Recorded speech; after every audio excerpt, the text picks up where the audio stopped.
Hello दोस्तों, hello बच्चों। आशा करते होंगे आप लोग अच्छे होंगे और अच्छे ही रहे हैं। पूरा उम्मीद से आप ज़ोर-ज़ोर से तैयारी कर रहे होंगे, रात दिन एक किए होंगे, क्योंकि अब पीजी का फॉर्म भी आ चुका है, जल्दी यूजी का भी फॉर्म आया होगा। तो आप लोग तैयारी में थोड़ी भी कोताही ना करें। जितना जल्द, जितना ज़्यादा, जितना हार्ड मेहनत करेंगे उतना जल्दी सफलता मिलेगी आपको, क्योंकि सीट लिमिटेड है यहाँ। पिछले बार जब हम लोग एडमिशन लिए थे उस टाइम 10 सीट थी, अब 20 सीट हो गई है। थोड़ा बहुत सीट बढ़ी है, लेकिन कंपटीशन कम नहीं हुआ। धीरे-धीरे कंपटीशन बढ़ता जा रहा है। जैसे-जैसे लोग के पास जानकारियाँ जा रही है, जैसे-जैसे लोग के पास सूचनाएँ जा रही है, वैसे-वैसे कंपटीशन बढ़ता जा रहा है। तो आशा करते होंगे आप लोग रात दिन एक कर दिए होंगे। हर मिनट, हर घंटा, हर दिन आप पढ़ने में ही बिज़ी होंगे। खेल रहे होंगे, कूद रहे होंगे, मस्त होंगे। टेंशन थोड़ा भी ना लें, पढ़ते रहें, एडमिशन ज़रूर आपका होगा। तो बहुत लोगों को मैसेज आ रहा था, बहुत लोग कमेंट भी कर रहे थे कि क्या सर इंग्लिश में पढ़ाई होती है? क्या सर सेमेस्टर में प्रॉब्लम्स होती है? क्या सर फीस कितना लगता है? क्या हमको कोई दिक्कत होगी? हम बिहार बोर्ड से हैं, हम यूपी बोर्ड से हैं। तो उसी के लिए हम लोग सारे डाउट्स लेकर यहाँ पे आए हैं। तो उम्मीद करते हैं एक-एक डाउट्स आपका क्लियर हो जाएगा। पहले भी हम एक वीडियो दिए थे, उसमें थोड़ी बहुत डाउट छूट गई थी शायद। अब इसमें हर एक डाउट क्लियर है। इसमें भी अगर कोई डाउट बच जाता है तो आप डिस्क्रिप्शन बॉक्स में टेलीग्राम, फेसबुक और इंस्टा के माध्यम से आप मैसेज कर सकते हैं, कमेंट बॉक्स में भी आप कर सकते हैं और डायरेक्ट भी जुड़ सकते हैं हमसे। तो आशा करते होंगे आपका हर एक डाउट हम आपका नोटिस करेंगे। तो सबसे पहले देखेंगे आफ्टर एडमिशन्स। जब एडमिशन आपके हो जाएँगे, तो एडमिशन के बाद आपके क्या कठिनाइयाँ होंगी, क्या-क्या आपको झेलना पड़ेगा। आप हिंदी मीडियम से हैं, तो क्या यहाँ आने के बाद आपको कितना कठिनाई होगी, वो सब देखेंगे। तो धीरे-धीरे हम लोग आगे बढ़ेंगे। तो पहले क्या करेंगे, बीए करने में कितना खर्च होगा। आप जब एडमिशन्स लेंगे तो जनरली डिग्री कॉलेज में बहुत ज़्यादा खर्च होती है, तो यहाँ पे कितना खर्च होंगे। दूसरा है, क्या-क्या सब्जेक्ट पढ़ने को मिलेगा। जैसे आपका हिंदी ऑनर्स होगा, तो हिंदी ऑनर्स के अलावा आपको कौन-कौन सब्जेक्ट मिलेंगे, हिस्ट्री मिलेंगे क्या, पॉलिटी मिलेंगे क्या, पॉलिटिकल साइंस मिलेंगे क्या, वो सब देखना है हमको। फिर क्या मेरा एनईपी के तहत मेरा कोर्स 4 साल का हो गया, 3 साल का हो गया और हम लोग इंटीग्रेटेड में हैदराबाद से सेंट्रल यूनिवर्सिटी में एडमिशन लेंगे तो क्या 5 साल का हम लोग का कोर्स होगा? क्या 5 साल से पहले हम ड्रॉप नहीं ले सकते हैं? उसके बारे में हम लोग जानेंगे। फिर पढ़ने का मीडियम क्या होगा? आप जो यहाँ पढ़ेंगे उसका मीडियम क्या होगा? क्या आप बिहार बोर्ड से हैं तो क्या आपको इंग्लिश में लिखना पड़ेगा? क्या आप यूपी बोर्ड में हैं तो क्या आपको इंग्लिश में लिखना पड़ेगा? क्या आपको इंग्लिश में ही पढ़ना पड़ेगा? वो सब के बारे में हम जानेंगे। फिर अगला क्या है? Semester exam. तो जनरली देखते हैं कि बिहार यूपी में क्या होता है कि डिग्री कॉलेज में क्या होता है कि साल भर में एक ही एग्ज़ाम होते हैं। आप वहाँ जाते हैं, मोबाइल से या गाइड पेपर से आप पूरा लिख देते हैं। तो क्या वैसा भी यहाँ पे होगा? क्या हम पास होने में यहाँ साल में 1 दिन पढ़ेंगे, जिस दिन एग्ज़ाम होगा उस दिन ही पढ़ेंगे? तो देखेंगे कि सेमेस्टर एग्ज़ाम, इंटरनल और फाइनल ये सब क्या होता है।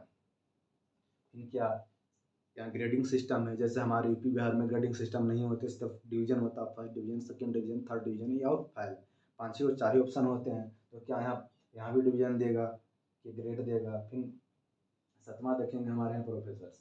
क्या डिग्री कॉलेज की तरह यहाँ प्रोफेसर्स होते हैं? क्या यहाँ का प्रोफेसर को बोलने का तमीज़ नहीं होता है? क्या यहाँ प्रोफेसर्स कोताही करते पढ़ाने में डिग्री कॉलेज की तरह? वो सब देखेंगे। फिर यहाँ क्या है, क्लासरूम। यहाँ का क्लासरूम कैसा होगा? क्या डिग्री कॉलेज की तरह क्लासरूम होगा? क्या क्लासरूम का साइज़ छोटा होगा? क्या पढ़ने में बैठने को मिलेगा? क्या एक बेंच पे एक ही लोग बैठेंगे? क्लासरूम के बारे में जानेंगे। फिर नुमा क्या, क्लास आप, क्या डिग्री कॉलेज की तरह क्लास यहाँ नहीं लगेगी या डेली क्लास करना पड़ेगा आपको? अगर करना पड़ेगा तो कितना घंटा करना पड़ेगा, सुबह या शाम? ये सब जानेंगे हम लोग। फिर जानेंगे 10वां, लाइब्रेरी। क्या यहाँ लाइब्रेरी है? या लाइब्रेरी है तो छोटा है या बड़ा है? अगर है तो कितना है लाइब्रेरी? वो सब जानेंगे। फिर जानेंगे बुक। क्या अगर हम यहाँ एडमिशन्स लेते हैं तो क्या अपना बुक खरीदना पड़ेगा या लाइब्रेरी में बुक अवेलेबल होगा? या क्या किसी बुक सिर्फ एक ही 2 बुक अवेलेबल होंगे या पूरा बुक अवेलेबल होंगे? वो सब के बारे में जानेंगे। फिर तीसरा, छठी जानेंगे सीआईएस। सीआईएस क्या होता है? क्या हमारा क्लास सीआईएस में चलेगा? सीआईएस के बारे में पूरा जानेंगे। फिर जानेंगे 14, रीडिंग रूम। क्या हम लोग के यहाँ रीडिंग रूम होता है? जनरली हम लोग जानते हैं कि सेंट्रल यूनिवर्सिटी में लाइब्रेरी होता है और नए-नए बच्चे होते हैं कि रीडिंग रूम क्या होता है? तो आपको बता दें कि रीडिंग रूम और लाइब्रेरी दोनों सेपरेट होते हैं, दोनों अलग-अलग होते हैं। इसके बारे में विस्तार से बात करेंगे आप।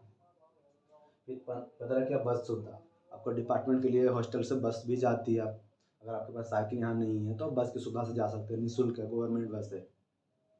तो बारी-बारी से हम उम्मीद करते हैं कि पूरा डाउट हमने क्लियर कर दिया होगा।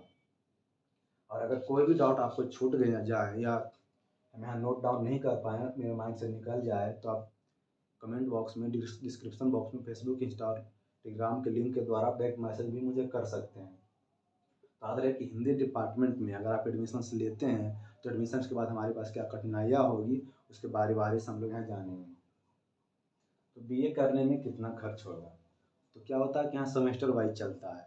जैसे हमारे यहाँ क्या होता है, डिग्री कॉलेज चलते हैं या स्टेट यूनिवर्सिटी या जिला वाला चलता है, तो यहाँ पे वैसा नहीं है। यहाँ पे क्या होता है कि आपको हर 6 महीने में एक सेमेस्टर बदलते हैं। आपको क्या होता है कि साल में 2 सेमेस्टर होते हैं, और एनईपी के तब 4 साल हो गया तो 8 हो जाएंगे, दो चौके 8 हो जाएंगे, ऐसे ही करके चलेंगे आपको। तो क्या होता है कि एक सेमेस्टर में 6 महीने का होता है, एक साल में 2 सेमेस्टर हो जाएंगे, तो ऐसे कर करके आपके खर्च लगेंगे। तो एक सेमेस्टर में क्या होता है, इवन और ऑड, इवन ऑड का मतलब आप जानते होंगे, सम संख्या और विषम संख्या वाला।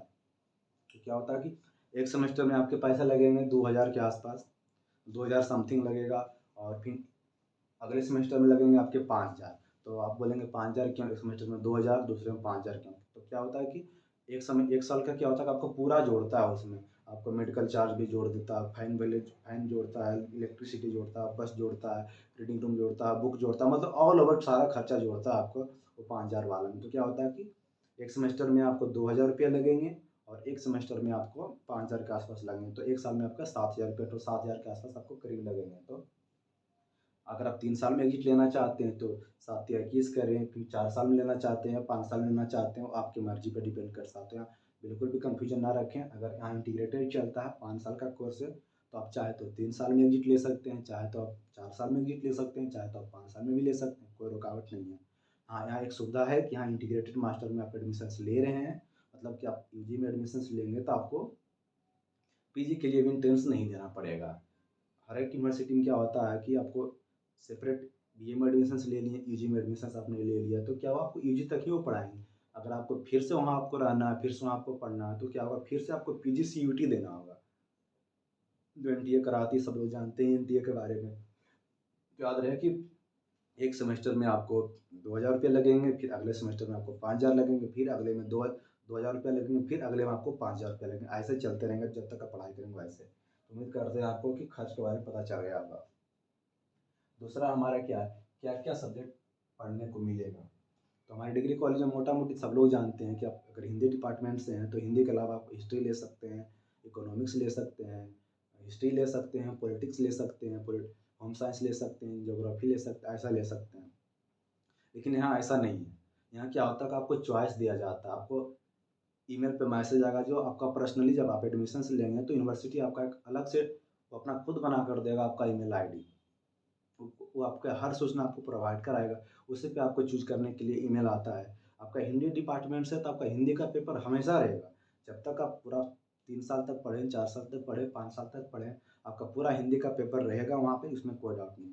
हिंदी के अलावा आपको जो पढ़ने को मिलेगा वो आपको चूज़ करने के लिए दिया जाएगा। जैसे कि हिंदी के अलावा आपको इंग्लिश रहेंगे, उसमें इंग्लिश लिटरेचर रहेंगे, इंग्लिश रहेंगे, संस्कृत रहेंगे, तेलुगु रहेंगे, मलयालम रहेंगे, तो उसमें से आपको किसी एक को चुनना पड़ेगा। वैसे ही आपको एक सेमेस्टर में कम से कम 5 सब्जेक्ट रहेंगे, 2 तो हिंदी कंपल्सरी रहेगा। वैसे ही हिंदी के अलावा 2, 3, 4 और रहेंगे, आपको चूज़ करना पड़ेगा, ऑप्शन देंगे। ग्रुप बना रहेगा, जैसे एक ग्रुप में 3 सब्जेक्ट रहेंगे, दूसरे ग्रुप में 4 रहेंगे, पाँचवाँ में रहेगा 2 रहेंगे, वैसे करके हर ग्रुप में से एक-एक को आपको चूज़ करना। इसके अलावा आपके पास ऑप्शन नहीं कि आप हिस्ट्री पढ़ लेंगे, आपके मन पे नहीं चलेगा यहाँ।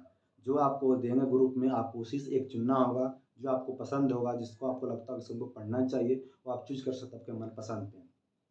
अपनी इच्छा से नहीं कि आपको ग्रुप से बाहर चुन लें, कि आपका जैसे एक ग्रुप में आपको संस्कृत है, दूसरे में इंग्लिश है, तीसरे में लिंग्विस्टिक है, तो आप चुन लेंगे हिस्ट्री, नहीं, तीनों में ही चुनना पड़ेगा आपको। तो समझ गए होंगे आपको कि क्या-क्या सब्जेक्ट पढ़ने को मिलेगा।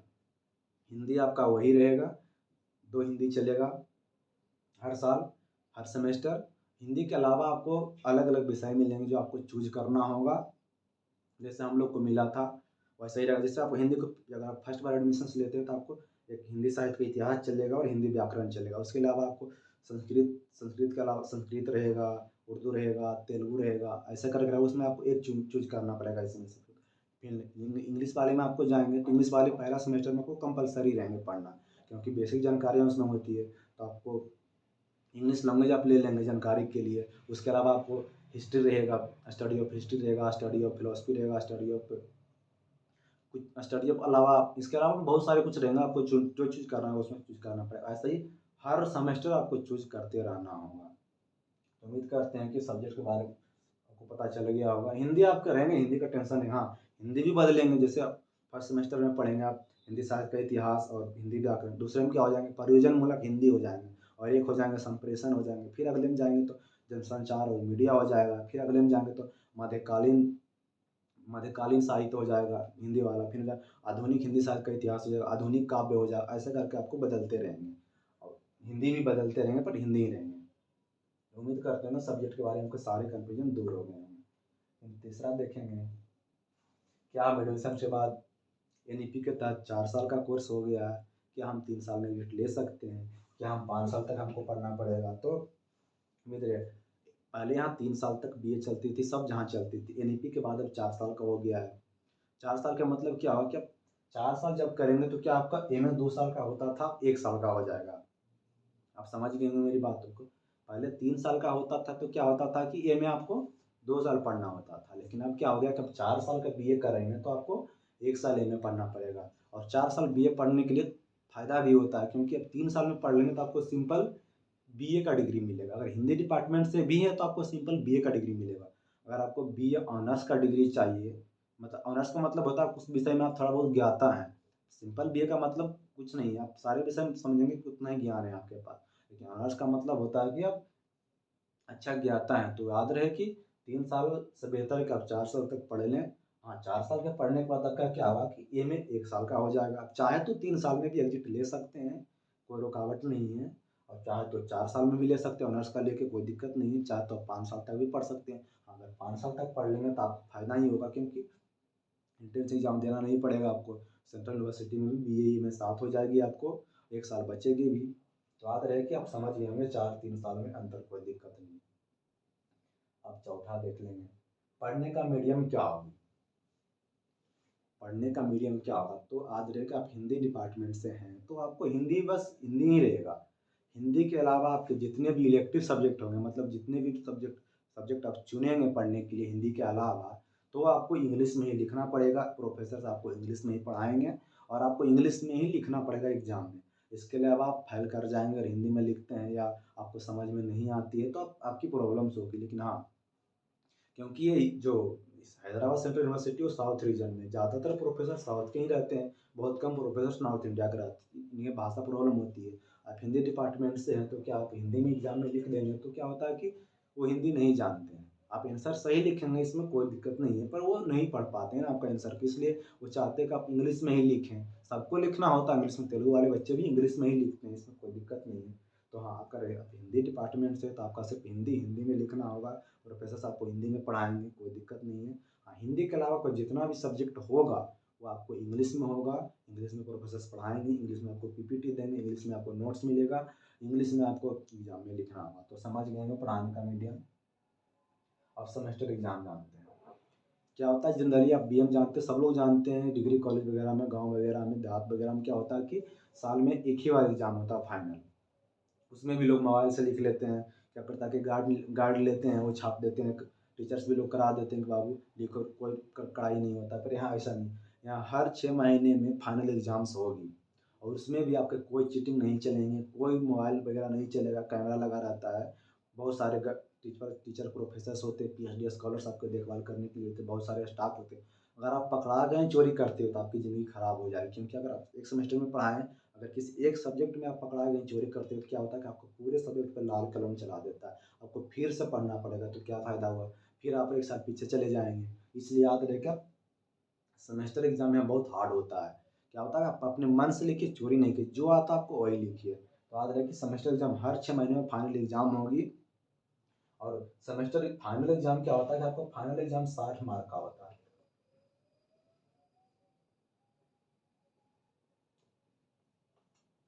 फाइनल एग्जाम 60 मार्क्स का होता है। अब आप लोग पूछेंगे 60 मार्क्स क्यों, गांव में तो ऐसा 100 मार्क्स का होता था। हाँ, यहाँ भी 100 मार्क्स का ही होता है। और क्या होता है, फाइनल एग्जाम आपको 60 मार्क्स के होंगे। और 40 मार्क्स क्या होगा कि 40 मार्क्स आपका इंटरनल होता है। मतलब क्या होता है कि अगर 6 महीने के कोर्स है तो बाँटा हुआ रहता है। हर 2 महीने पे आप एक-एक एग्ज़ाम वो लेंगे। उसको इंटरनल कहते हैं, हिंदी वाले आंतरिक परीक्षा भी कह सकते हैं। तो क्या होता है कि 40 नंबर का होता है, 3 वो होता है। अगर 6 महीने का सेमेस्टर तो हर 2-2 महीने पे होगा, मतलब आधा-आधा बाँट-बाँट के होते हैं। तो 2 महीने पे होते हैं तो 20-20 नंबर के होंगे, 20-20, 40-20 या 60 ऐसा करके होते हैं। तो क्या होता है कि 3 गो में 2 गो बेस्ट चुनते हैं वो लोग। 3 गो में अगर एक में किसी में आपको 15 नंबर आए, एक में किसी में 10 नंबर आए, एक में किसी में 8 नंबर आए, तो क्या होता है कि जो 2 गो में सबसे ज़्यादा नंबर उसको दोनों जोड़ते हैं तो 40 उधर हो जाता है और इधर 60, तो दोनों में 100 नंबर हो जाएगा। तो सेमेस्टर एग्ज़ाम टोटल 100 नंबर के होते हैं, 60 नंबर का होता है फाइनल एग्ज़ाम और 40 नंबर का इंटरनल मार्क्स होते हैं। तो आप याद रहे कि 40 से 60 100 हो जाएँगे, तो याद रहे कि हल्का मत समझिए, क्योंकि हम डिग्री कॉलेज की तरह यहाँ नहीं होता है। यहाँ क्या होता है कि अब 20 नंबर में आप अगर 10 नंबर ला रहे हैं, 12 नंबर ला रहे हैं, तो आप एक्सीलेंट स्टूडेंट हैं, ब्रिलियंट स्टूडेंट हैं, क्योंकि यहाँ पे गाँव की तरह चोरी नहीं चलता है। बहुत कम मार्किंग मिलते हैं। स्टूडेंट की काबिलियत देखी जाती है, आपके पास लिखने की क्षमता क्या है, आपके पास ज्ञान क्या है, वो देखा जाता है, तभी आपको मार्क्स मिलते हैं। जब हम भी आए थे शुरू में तो बहुत लगता है ये तो कुछ है ही नहीं, हम ऐसे ले आएँगे, 20 में 20 ले आएँगे, 100 में 100 ले आएँगे हिंदी में। तो जब मेरा पहला मार्क्स मिला तो उसमें क्या था कि मेरा सबसे पहला मार्क्स 8 नंबर मिला था। तो बहुत तकलीफ़ हुई थी। तो बाद में जाकर पता चला कि हाँ, जो जिसको 12, 14, 10 मिल जाता, वो एक्सीलेंट स्टूडेंट होता, ब्रिलियंट स्टूडेंट था, उसको हल्का में ना लें। तो याद रहे कि आप हिंदी में भी स्टूडेंट फेल करते हैं, बहुत लोग फेल कर जाते हैं क्योंकि वो हल्का में ले लेते हैं, ऐसा नहीं करना है। बहुत हार्ड एग्ज़ाम्स होता है, मतलब चोरी आप करने के बारे में सोचें नहीं, अगर चोरी करें तो आपका ज़िंदगी बर्बाद हो जाएगा, याद रहे। तो आप हम उम्मीद करते हैं कि सेमेस्टर के बारे में समझ गए हों। तो छठा क्या है? ग्रेड और डिवीज़न। तो ग्रेड डिवीज़न क्या है? तो क्या जनरली हमारे डिग्री कॉलेज में क्या होता है कि डिवीज़न चलता है। फर्स्ट डिवीज़न है बच्चा क्या, सेकंड डिवीज़न बच्चा आया क्या, थर्ड डिवीज़न आया बच्चा क्या, फेल हुआ। तो फर्स्ट डिवीज़न वाले लोग गाँव में ज़्यादा खुश हो जाते हैं, फर्स्ट डिवीज़न आया, फर्स्ट डिवीज़न आया, उसने 32 पेज लिखा, उसने 24 पेज लिखा, उसने 10 पेज लिखा। वैसे यहाँ नहीं चलता है, यहाँ ग्रेड सिस्टम चलता है। और याद रहे यहाँ पासिंग मार्क्स होता है 40 नंबर। हमेशा क्या होता है कि स्टेट बोर्ड वगैरह में क्या होता है कि 30 नंबर पे पास कर जाते हैं, लेकिन यहाँ वैसा नहीं। यहाँ जो पासिंग मार्क होगा आपको 40 नंबर लाना है, जो 40 सबसे कम होता है वो डी ग्रेड आपको मिलेगा। डी ग्रेड से आप पास करेंगे। क्या होता है ग्रेड सिस्टम, क्या होता है? ग्रेड सिस्टम होता है आपका ए प्लस बी सी डी, सबसे कम वाला जो होता है आपको क्या होगा, डी होगा। तो आप सबसे कम 40 नंबर डी से आप पास करेंगे। तो उम्मीद करते हैं कि आप ग्रेड और डिवीजन समझ गए। यहाँ जो आपको मिलेगा वो ग्रेड मिलेगा और डिवीज़न यहाँ नहीं मिलेगा आपको। और क्या, अगर आप सेमेस्टर एग्ज़ाम में फेल कर गए तो क्या हम आपको फिर से पढ़ना पड़ेगा? आपको नहीं। वैसे क्या होता है कि जब इंटरमीडिएट में आप होंगे तो जानते होंगे कि कंपार्टमेंटल का फॉर्म निकलता है, वैसे भी यहाँ भी होता है। अगर आप किसी सेमेस्टर में फेल कर गए, बहुत लोग फेल करते हैं, कम से कम 20% 10% लोग तो फेल कर ही जाते हैं हमेशा। तो क्या होता है कि फॉर्म निकलता है सप्लीमेंट्री, उसको आपको भरना होगा। तो क्या होगा कि इंटरनल का मार्क्स आपका वही रहेगा सप्लीमेंट्री, बस आपको फाइनल 60 मार्क का एग्जाम होगा आपको सप्लीमेंट्री वाला। तो जो इंटरनल में मार्क्स आप लाए होंगे वही 60 नंबर में आपको जोड़ा जाएगा, फिर आपको पास किया जाएगा। अगर पास होंगे तो पास कर दिया जाएगा सप्लीमेंट्री के द्वारा। ऐसा नहीं कि आप फेल कर गए तो क्या आपको फिर से एक साल पढ़ना पड़ेगा, नहीं। हाँ, अगर सप्लीमेंट्री भी आप पास नहीं कर पाएंगे तो आपको फिर से रिकोर्स करना पड़ेगा, अन्यथा आपको डिग्री नहीं मिलेगा। ऐसा नहीं कि आप जिसमें फेल करके उसको छोड़ दिया आगे बढ़ते जा रहे हैं, ऐसा नहीं होता है। तो याद रहे कि अगर आप सेमेस्टर एग्जाम में फेल कर गए हैं तो क्या होता है कि कुछ दिन बाद आपको 10 दिन 15 दिन बाद आपको सप्लीमेंट्री का ईमेल आएगा। आपको जो यूनिवर्सिटी आपको ईमेल प्रोवाइड कराएगी उस पर आपको ईमेल आएगा कि इसमें आपका कम मार्क्स आया है, कि आप सप्लीमेंट्री का फॉर्म भर सकते हैं, आपका इच्छा है तो भर दीजिएगा। जो सप्लीमेंट्री का एग्ज़ाम होगा वो मात्र 60 नंबर का होगा, क्योंकि 40 नंबर आपको इंटरनल में मिलेंगे, वो सेपरेट रहेगा आपका। जो भी एग्ज़ाम होगा आपको 60 नंबर का होगा। इन दोनों जोड़कर पास करो, दोनों जोड़कर आप पास करेंगे। उम्मीद करते हैं आप अच्छा हो जाए, समझ गए होंगे। अब बात करते हैं ग्रेड सिस्टम। अब बात करते हैं प्रोफेसर। तो क्या हमारे प्रोफेसर गांव की तरह होते हैं, डिग्री कॉलेज की तरह होते हैं? नहीं।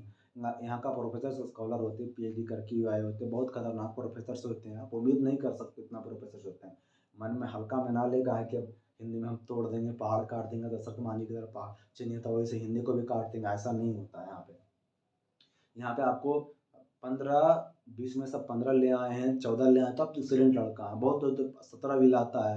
एक बार मुझे 17 भी मिली थी, एक बार मुझे 7 भी मिली। तो आप पे डिपेंड करता है आप कैसे पढ़ते हैं, नहीं पढ़ते हैं। तो प्रोफेसर यहाँ का हाई लेवल होते हैं।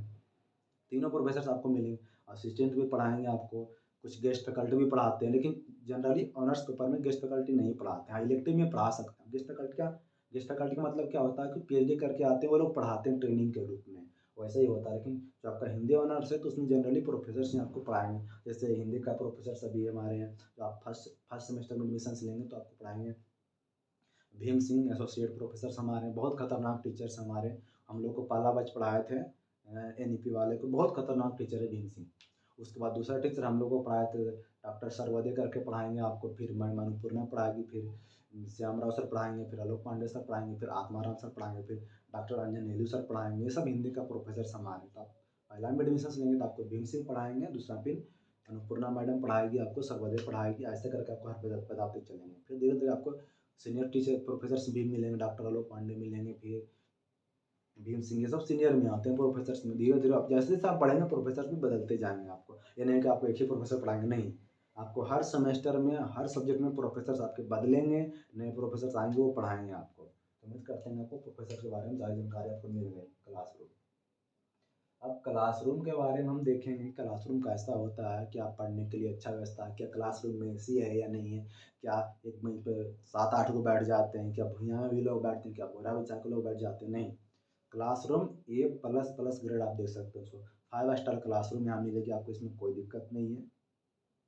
क्लासरूम आप जैसा नहीं सोच सकते हो ऐसा क्लासरूम यूनिवर्सिटी ऑफ हैदराबाद में है, जैसा आप उम्मीद नहीं कर सकते। एसी है, 5 स्टार बेंच है, डिजिटल बोर्ड आपका है, पर्दा वाला बोर्ड होता है, फिर सिंपल बोर्ड भी आप जैसे माने वैसे आप पढ़ सकते हैं, आप कोई दिक्कत नहीं है।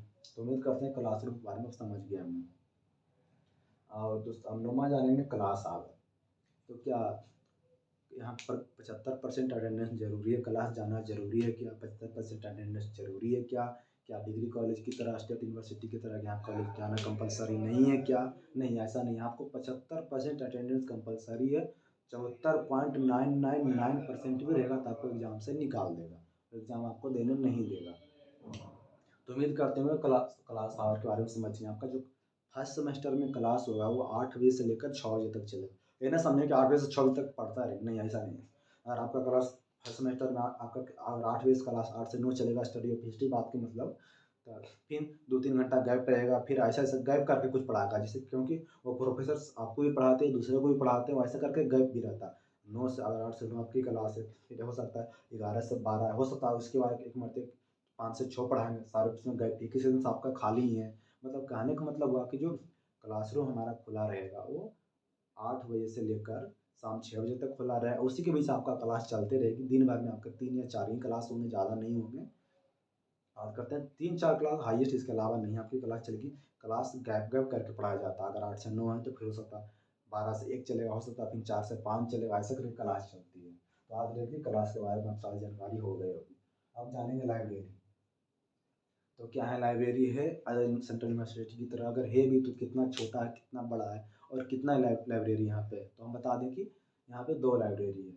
अगर बीए में आप एडमिशन लेते हैं तो आपको क्या लाइब्रेरी सेपरेट ही इधर, मतलब छोटा लाइब्रेरी है। आप चाहे तो अगर इसमें बुक नहीं है तो बड़े वाला लाइब्रेरी तो दूर से दूर हट के है, यूनिवर्सिटी में ही है, थोड़ा दूर हट के है, क्या उसको बहुत बड़ा लाइब्रेरी हुआ है। उसमें सारे लगभग ऑलमोस्ट सारे बुक उसमें आपको अवेलेबल है, जो भी बुक आपको चाहिए। अगर बुक नहीं है तो आप लेटर लिख कर दें और रोल नंबर आईडी के साथ आपको नाम लिख कर दें कि ये बुक नहीं है, हमको चाहिए, तो बुक अवेलेबल करा देते हैं, ऐसा कुछ नहीं है। तो उम्मीद करते हैं कि आप लाइब्रेरी के बारे में समझिए। यहाँ 2 लाइब्रेरी है। एक लाइब्रेरी आपको जहाँ यूजी बीए का क्लासरूम है आपका, वहाँ पे लाइब्रेरी एक है, और एक आपको बहुत बड़ा लाइब्रेरी। आप आएंगे यहाँ पर तो देखेंगे लाइब्रेरी कितना बड़ा है, आप समझ जाएंगे लाइब्रेरी देखकर। तो उम्मीद करते हैं लाइब्रेरी के बारे में समझिए। बुक्स तो बता ही दिए आपको कि बुक्स ऑलमोस्ट सारे बुक्स अवेलेबल हैं, आपको जितना बुक चाहिए। अगर इस छोटे लाइब्रेरी में आपका बुक्स नहीं है, CIS लाइब्रेरी मतलब छोटा लाइब्रेरी में मतलब आपका बुक नहीं है, तो आप बड़े वाला लाइब्रेरी में आप बुक जाकर ढूंढ सकते हैं। अगर वहाँ भी आपके पास बुक अवेलेबल नहीं है तो क्या करेंगे, आप लेटर लिख कर उनको दे सकते हैं कि बुक हमको चाहिए, और प्रोवाइड करा देंगे आपको। दूसरा क्या है, CIS। CIS अब पहली बार नाम सुन रहे होंगे हिंदी, खासकर हिंदी डिपार्टमेंट वाला, कि CIS क्या होता है। तो CIS का मतलब बता दें, सेंटर फॉर इंटीग्रेटेड स्टडी। क्या होता है CIS, centre for integrated study, college for integrated study. इसका मतलब ये हुआ कि यूजी डिपार्टमेंट में जितने भी स्टूडेंट होंगे वो सारे क्लासरूम उन सारे क्लास कहाँ करेंगे, सीआईएस। सीआईएस एक बहुत बड़ा बिल्डिंग है यहाँ, मतलब वो बिल्डिंग का नाम है centre college for integrated study, मतलब जितने भी इंटीग्रेटेड में नाम लेंगे, एडमिशन्स कराएंगे, नाम लिखाएंगे, उस सारे का क्लासरूम कहाँ लगेगी, सीआईएस मतलब कॉलेज फॉर इंटीग्रेटेड स्टडीज में। हिंदी डिपार्टमेंट से हो, उर्दू डिपार्टमेंट से हो, तेलुगु डिपार्टमेंट से हो, या मैथ साइंस किसी भी डिपार्टमेंट से हो, आपका सारा का क्लास यूजी डिपार्टमेंट यूजी में एडमिशन लेते हैं तो आपका कहाँ क्लास लगेगी, सीआईएस मतलब सेंटर फॉर इंटीग्रेटेड स्टडीज। और आपको पहले नहीं लिखा था इसलिए आपको बता दें, सीआईएस में ही आपका छोटा लाइब्रेरी अवेलेबल है, सीआईएस में ही आपका जितना भी बुक है वो सीआईएस वाले लाइब्रेरी में मिल जाएंगे।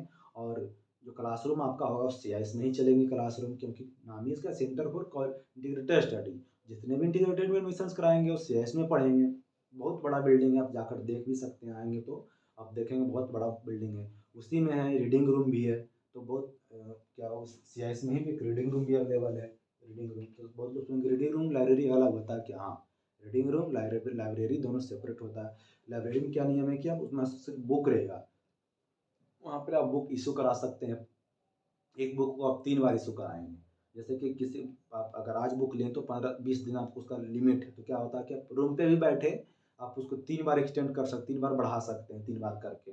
फिर क्या उसके बाद 3 बार खत्म होने के बाद आपको सबमिट कर देना होगा, नहीं तो फिर क्या होता है फाइन लगता है, 2 रुपया, 5 रुपया, 10 रुपया करके ऐसा फाइन लगते जाता है। तो वैसा ही तो क्या 3 बार के बाद हम रीडिंग रूम से बुक नहीं ले सकते हैं, क्या होगा कि 3 बार अगर आप बुक ले लिए हैं तो सबमिट कर दें जाकर, फिर 10 दिन 15 दिन के बाद जाकर वो बुक आप ले आएँ, फिर 3 बार बढ़ाएँ, फिर सबमिट कर दें। आप समझ गए रीडिंग रूम। तो जो आपका रीडिंग रूम होगा वो सीआईएस में है।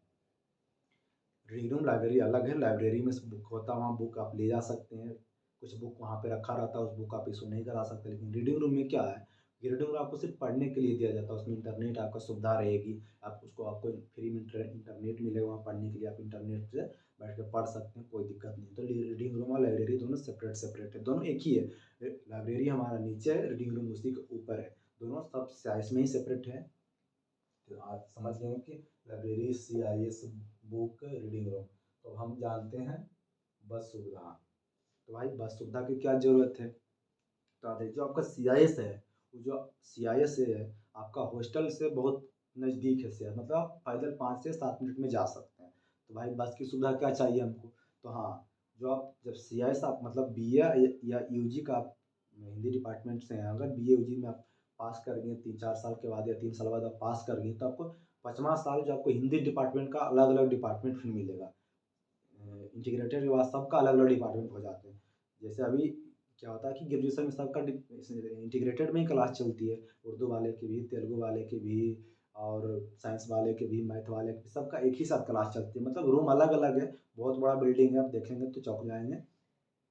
अगर फिर 4 साल के बाद क्या होता है कि सबका डिपार्टमेंट सेपरेट हो जाता है, department of mathematics, department of Hindi, department of Telugu, humanities department, sociology departments, school of social science, ऐसे करके कुछ डिपार्टमेंट बांट दिए जाते हैं। तो वो डिपार्टमेंट बहुत दूर है, मतलब कम से कम 3 या 4 किलोमीटर है। तो क्या वो बस आपको ले जाएगी, जो यूनिवर्सिटी ऑफ हैदराबाद आपको सेंट्रल गवर्नमेंट प्रोवाइड कराती है, आपके हॉस्टल से बस आपको ले जाएगी, टाइम टू टाइम बस आपको छोड़ देगी, निःशुल्क है, इसमें कोई दिक्कत नहीं है, आपको पैसा नहीं लगेंगे। लेकिन सीआईएस से हॉस्टल हमारी बहुत दूर है, आप एडमिशन लेंगे तो आपको मोस्टली हाई हॉस्टल मिलेंगे या एल हॉस्टल मिलेंगे, यही 2 हॉस्टल लगभग मिलता है। लड़की हैं, गर्ल्स हैं, तो आपको एल एच नाम रहता है लड़की वालों को, और हम बॉयज़ वालों को नाम रहता है एम एच। तो ज़्यादातर लड़के वालों को क्या मिलता है, LH8, LH7, LH9 मिलते हैं। बॉयज़ वालों को क्या मिलते हैं, MHI या MHL, जो नए स्टूडेंट एडमिशन लेते हैं वो बहुत हैं, तो J&K भी दे देते हैं, क्योंकि ये 4 गो CIS के लिए इधर है, और LH7, 8, 9 है गर्ल्स के लिए। तो ये दोनों CIS से बहुत नज़दीक है, और अगर डिपार्टमेंट में जाएंगे तो बहुत दूर हो जाता है, इसलिए आपको बस सुविधा भी मिलेगी। अगर जब आप डिपार्टमेंट में पहुंच जाते हैं 4 साल के बाद, तो आपको बस सुविधा मिलेगी बिल्कुल निःशुल्क। उम्मीद करते हैं बस के बारे में सारी जानकारी आपको मिल गई होगी। ऑलमोस्ट हमने सारे डाउट्स क्लियर कर दिए हैं, और अगर फिर भी अगर आपके मन में कोई डाउट्स है तो उम्मीद करते हैं डिस्क्रिप्शन बॉक्स में आपको सारे लिंक्स दिए दिए जाएंगे, टेलीग्राम, इंस्टाग्राम और फेसबुक का, और नहीं तो डिस्क्रिप्शन बॉक्स में भी मैसेज कर सकते हैं आपको पर्सनली जुड़ने के लिए। हम आपको प्रोवाइड लिंक दे दिए, प्रोवाइड कराएंगे। और क्या होता है कि डिस्क्रिप्शन बॉक्स में आप मैसेज करेंगे डिस्क्रिप्शन बॉक्स में आप लिंक पे क्लिक करेंगे तो आप पहुंच जाएंगे हमारे डायरेक्ट पर्सनल मैसेज कर पाएंगे वहाँ से। और कमेंट बॉक्स में करेंगे तो अच्छा बात है, सब लोग देखेंगे आपके डाउट्स को और सब लोग के मन में भी वो डाउट्स आएगी और सारे डाउट्स हम भी क्लियर करेंगे धीरे धीरे। तो उम्मीद करते हैं कि आपको सारा डाउट हमने क्लियर कर दिया है। अगर कोई भी डाउट्स होंगे तो आप पर्सनली मैसेज कर सकते हैं डिस्क्रिप्शन बॉक्स की सहायता से। तब तक के लिए धन्यवाद। पढ़ते रहिए, मस्त रहिए, स्वस्थ रहिए। हम लोग अब A to Z आपकी जानकारियाँ देते रहेंगे। मस्त एकदम बिंदास रहें, कोई लोड नहीं लें। सिर्फ हिंदी डिपार्टमेंट से तो एक बात गौर कीजिएगा कि सिर्फ आपको हिंदी में फोकस करना है, क्योंकि जो आपको यूनिवर्सिटी ऑफ हैदराबाद में एडमिशन के लिए सिर्फ हिंदी पर मेरिट आपको बनेगी। 50 क्वेश्चन आपको मिलते हैं, तो कम से कम उसमें आपको 40 बनाने का टारगेट रखें। 40 नहीं तो 38 तो जरूर कम से कम बनाए ही बनाए, उससे कम पे कोई उम्मीद नहीं है, क्योंकि 20 सीट ही है। तो आप लोड नहीं लें, सिर्फ आपको हिंदी पढ़ना है और किसी चीज़ पे नहीं पढ़ना। बाकी फॉर्म में भर देना, इंग्लिश भी भर देना है और जनरल टेस्ट भी भर देना, उसका कोई लोड नहीं लेना है। क्या समझे आप? फॉर्म में जनरल टेस्ट भी भर दें, इंग्लिश भी भर दें, क्योंकि हो सकता है अगले कन्फ्यूजन हो जाता है, क्योंकि किसी लोग जनरल टेस्ट भर देते हैं, किसी लोग इंग्लिश भर देते हैं। एनटीए का वेबसाइट पर कुछ और चढ़ाया रहता है, यूनिवर्सिटी की वेबसाइट पर कुछ और चढ़ा दिया जाता है, इसलिए कन्फ्यूजन नहीं ले, दोनों भर दे। एडमिशन गारंटी हम लेते हैं। जनरल टेस्ट का भी पेपर दे दें, इंग्लिश का भी पेपर दे दें। उसमें मात्र 7-7 क्वेश्चन बनानी, मतलब 35 नंबर लाना। एक क्वेश्चन 5 नंबर, तो 7 क्वेश्चन 35 क्वेश्चन हो जाएगा। 7 गुने 5 तो क्या है, 35 मार्क्स आपको बनानी है, ज़्यादा नहीं बनानी है। आपका जो मेरिट बनेगा सिर्फ हिंदी पे मेरिट बनेगा, आप हिंदी पे ज़्यादा फोकस करें और जनरल टेस्ट इंग्लिश पे कोई लोड ना लें। सिर्फ 7 क्वेश्चन बनानी है, 35 मार्क्स लानी है। उम्मीद करते हैं आपके कोई डाउट, सारे डाउट क्लियर कर हो गया होगा। तो उम्मीद करते हैं कि आप लोग बहुत बहुत बढ़िया से पढ़ें, बिंदास रहें, मस्त रहें, स्वस्थ रहें। तब तक के लिए धन्यवाद, फिर मिलेंगे।